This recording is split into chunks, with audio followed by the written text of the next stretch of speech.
On the bullseye, the Washington Post and The Examination, which is a nonprofit newsroom that focuses on global health reporting, published their investigation of how brands have paid registered dietitians to promote their products, their studies, or commodities.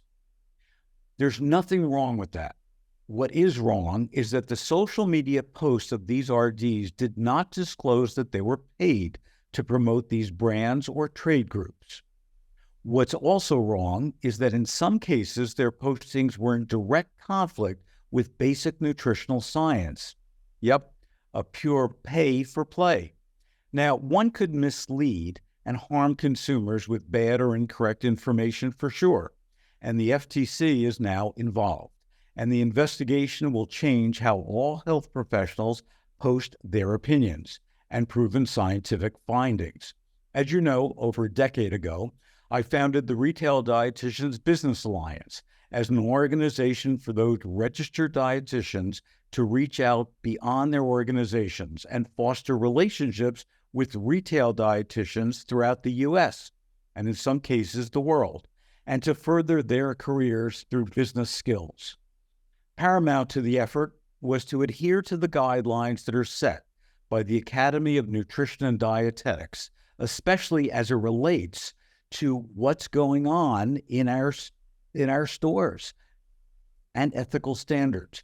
At each of our in-person and virtual events, there was always presentations and discussions about the importance of shoppers being able to trust their retail dietitians.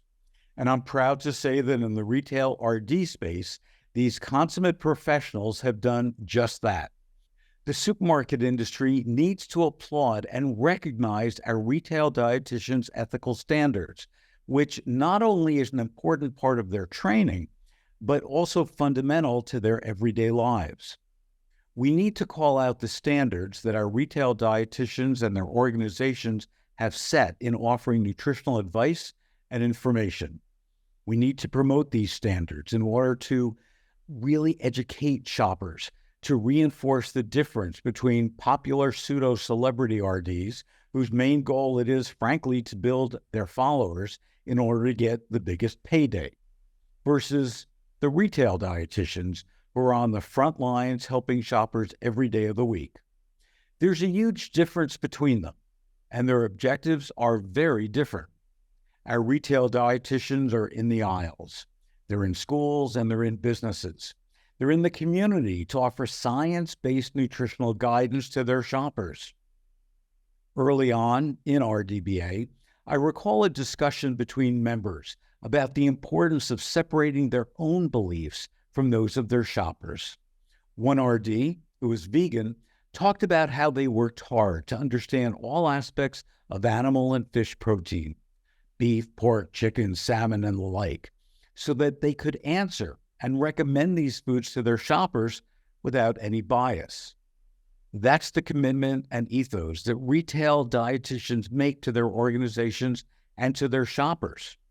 As the controversy that surrounds a few dietitians that step over the line continues, and I'm sure it will, and get even more negative press, as an industry, we need to reinforce the difference between our dietitians and celebrate them internally and to our shoppers.